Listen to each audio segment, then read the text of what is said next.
Primer de batxillerat de Ciències Socials. Tema: nombre real, logaritmes. Apartat 5, logaritmes. En aquest vídeo anem a estudiar els logaritmes, anem a veure les seves propietats i algunes aplicacions. Comencem. Bé, anem al pas primer, anem a veure quina és la definició de logaritme. Punt 5, logaritmes. Definició. Mireu, si A és un nombre major que 0, s'anomena logaritme de base A de P, i lo escriurem com log de A de P, ¿vale? A l'exponent al que s'ha d'elevar a la base A per a obtenir P, és a dir, que el logaritme en base A de P diem que és un número X, si i sol si, quan la A la elevem a X, obtenim el número P. Veiem això en un parell d'exemples i s'entendrà una miqueta millor. Mireu, exemple, diu, el logaritme en base 2 de 8 diem que és 3, per què? Perquè 2, el 2 aquest, la base elevada al número que hem obtingut, el 2 elevat a 3 és 8. D'igual forma diem que el logaritme en base 10 de 100 és 2, ja que 10 al quadrat són 100. Un altre que és una miqueta més complicat, per exemple, el logaritme en base 2 d'un quart és menys 2. Per què? Doncs fixeu-vos que un quart és 1 partit per 2 elevat a 2, és a dir, que 2 elevat a menys 2, és a dir, que la base elevada a aquest número, 2 elevat a menys 2, és exactament un quart. Per tant, el logaritme d'un número a una determinada base és aquell número que al elevar la base a aquest número obtenim el número buscat, ok? Bueno, si avancem una miqueta més, anem a veure, ja una vegada que sabem el que és el logaritme, anem a veure les seves propietats. 5 propietats. Comencem la primera propietat. Diu que dos nombres diferents tenen logaritmes diferents. És a dir, què vol dir això? Que si jo tinc dos números diferents, P de Q, llavors el logaritme en la base A de P serà diferent del logaritme en la base A de Q, sempre i quan parlem de la mateixa base. Pot ocorrir que en diferents bases coincidiren, però si P és diferent de Q, el logaritme en base A de P serà diferent del logaritme en base A de Q. El que ens vol dir aquesta propietat és que, els logaritmes són una funció contínua. A veure si la podem escriure. És una funció contínua, ¿vale? Aquesta propietat el que ens dona bàsicament és dir-nos que el logaritme és una funció que té la propietat que és contínua, una funció contínua, ¿vale? La segona propietat ens diu que el logaritme de la base és 1. Quan nosaltres fem el logaritme en base A del número A, això sempre donarà 1. Per què? Doncs fixeu-vos que quan jo faig la base, la A l'eleve a 1, per definició d'exponències, A elevat a 1 sempre serà. El logaritme en base A de la mateixa base serà 1. Per tant, això és senzill, ja que sempre que jo tinc el logaritme en base A de A, sempre va donar el que siga el nostre exponent quan el calculem. Bé, continuem amb les propietats. Anem a per la tercera propietat. El logaritme de 1 sempre és 0, és a dir, que el logaritme en base A, dona igual la base que siga, de 1 sempre serà 0. I això per què és? Pues si vos fixeu, qualsevol número elevat a 0 quan dona sempre 1. Pues aquesta és la raó de que el logaritme en base A de 1 sigui igual a 0. La quarta propietat, que serà molt útil a l'hora de fer problemes, es diu que el logaritme del producte és igual a la suma dels logaritmes. És a dir, que jo tinc el logaritme del producte de dues coses. Doncs això és el mateix que el logaritme en base A de A més el logaritme en base A de B. El logaritme d'un producte es transforma en la suma de logaritmes. La quarta propietat, la cinquena propietat ens diu, molt semblant a la primera, que es diu que el logaritme del quocient és igual a la resta de logaritmes. Si vos fixeu, la propietat oposada del producte és la divisió, per tant la propietat oposada de la suma té que ser la resta. Per tant, el que està dient que el logaritme en base A de A partit per B serà igual al logaritme en base A de A mayúscula menys el logaritme en base A de B mayúscula. ¿Vale? Si avancem una miqueta més després, veurem en exemples com anem a aplicar tot això. ¿Vale? Aquestes propietats és molt important que vos les aprengueu, perquè si no, això va costar moltíssim i són molt útils per a poder fer els problemes. Bueno, continuem. Sisena propietat. Diu, el logaritme d'una potència és igual al producte de l'exponent per logaritme de la base de la potència. Aquesta propietat és molt útil, ja que ens va permetre carregar-nos les potències, que moltes vegades és un problema per resoldre moltes equacions. Es diu que el logaritme en base A de P elevat a N serà igual sempre. La N passarà davant, passarà baix, multiplicant el logaritme, es quedarà n per el logaritme en base A de P. ¿Vale?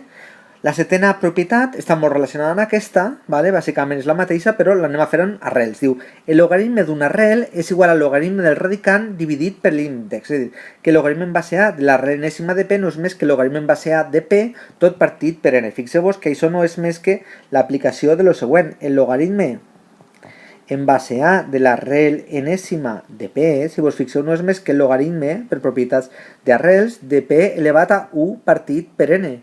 I per lo que havíem dit en la propietat 6, ¿vale? Lo que havíem dit en aquesta propietat, tindrem que això serà això serà, borra una miqueta, això serà 1 partit per n per el logaritme en la base a de p. En el fons, el que vull dir amb tot això que he fet és que la propietat 6 i la propietat 7 en el fons són la mateixa, ¿vale?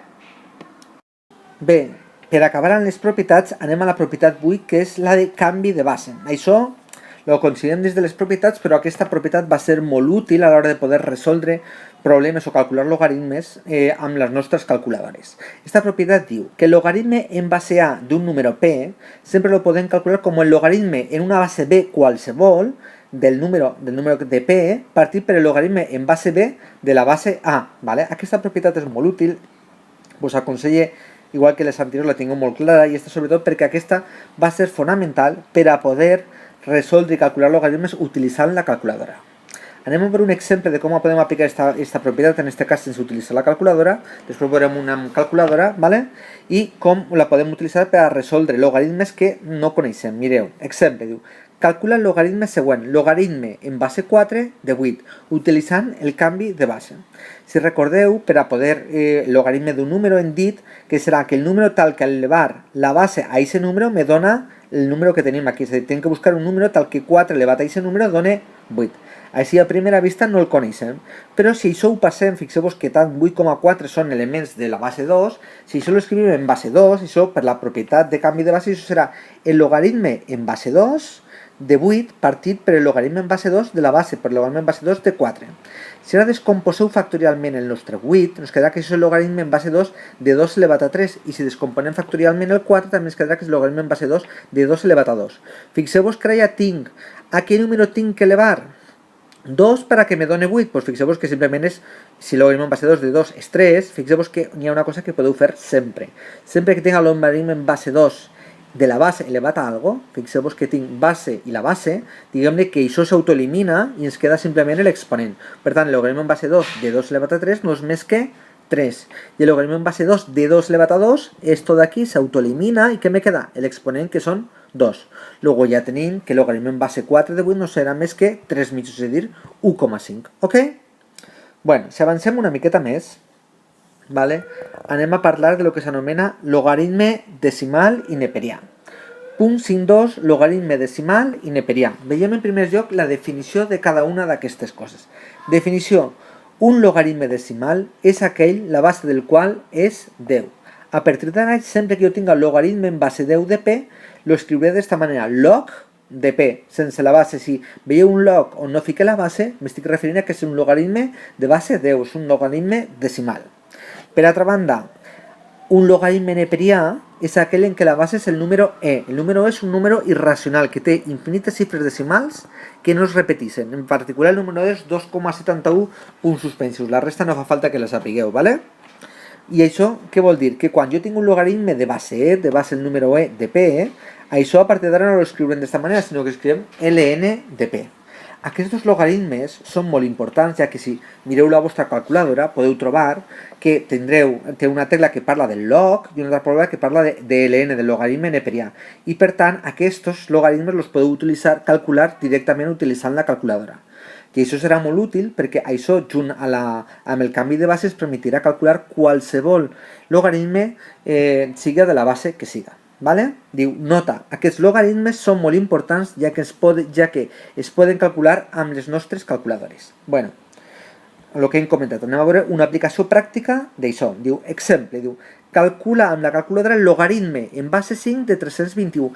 Les nostres calculadores no tenen el logaritme en base 5, ¿vale? Però sí que tenen tant el logaritme decimal com el logaritme neperià. Luego, el logaritme en base 5 de 321, aplicant la formuleta de canvi de base, pot ser el logaritme de 321, és a dir, el logaritme en base 10, partit per el logaritme de 5, el logaritme en base 10 de 5.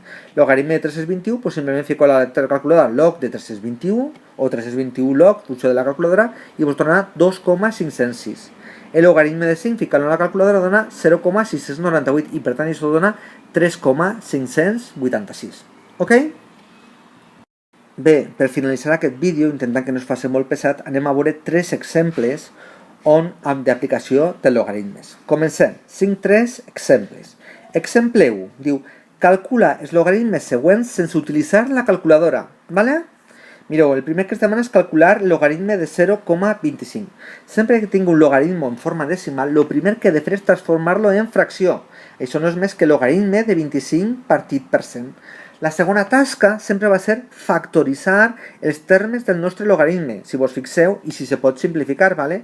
El logaritme de 25 no és més que 5 al quadrat, i el logaritme de 100 no és més que 5 al quadrat per 2 al quadrat. Fixeu-vos que 5 al quadrat partit per 2 al quadrat se'n van, i això només queda el logaritme, aquí m'he menjat, el logaritme, mireu, tinc un error, està en tot l'error, no és el logaritme de 0,25 que ja està, és el logaritme en base 2, en base 2, en base 2, i en base 2, si no, tot el que estic vaig a dir ara no tindrà sentit. El logaritme en base 2, ¿vale? Això que el logaritme en base 2 de 2 elevat a menos 2. I com la base d'aquí i la base d'esta potència coincideixen, simplement això va ser menos 2, ¿vale? Un altre exemple, per exemple, el logaritme decimal, ara sí, de 0,01. Això és el mateix que el logaritme de 1 partit per 100. Fem la fracció, que si lo fiqueu en forma de potència serà el logaritme de 1 partit per 10 al quadrat, és el logaritme de 10 elevat a menos 2. Com la base i la base coincideixen, això serà igual, este logaritme és exactament a l'exponent, és a dir, menos 2. Un més senzill, per exemple, seria el logaritme en base 3 de 81. Com sempre, primer factoritzem. 81 no és més que 3 elevat a quart. Com la base i la base coincideixen, doncs això són 4. ¿Vale? Un altre exemple, ¿vale? Seria este l'exemple 2. ¿Vale? Mireu, el que anem a fer és aplicar les propietats a l'hora de calcular el que val un logaritme. Mireu el que diu. Sabem que el logaritme en base 2 de A és 0,15 i que el logaritme en base 2 de B és 3,1, calcula el logaritme en base 2 de A per B partit per 8 tot elevat al quadrat. El que anem a fer és intentar deixar tot això en funció del logaritme de A i del logaritme de B. I això ho farem aplicant propietats. Comencem des d'aquí, fixeu-vos que hi ha una propietat que diu que el logaritme d'una potència és el producte de la potència per el logaritme. Pues això me quedarà el 2 passa davant, 2 per el logaritme en base 2 de A per B partit per 8.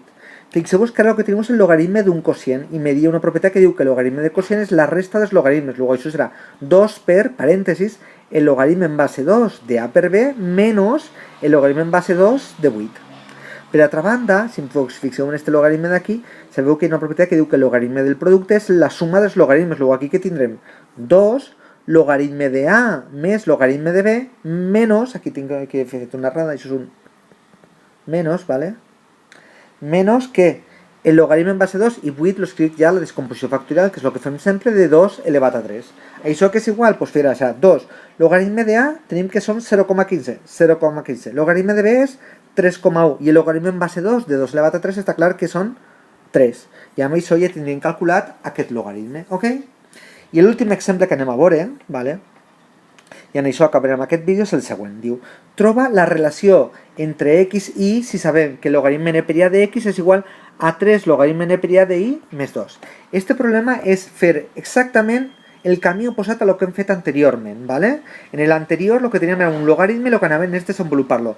En este objectiu, ¿vale? Lo que pretendem aconseguir és que ens quede logaritme de algo igual a logaritme de algo.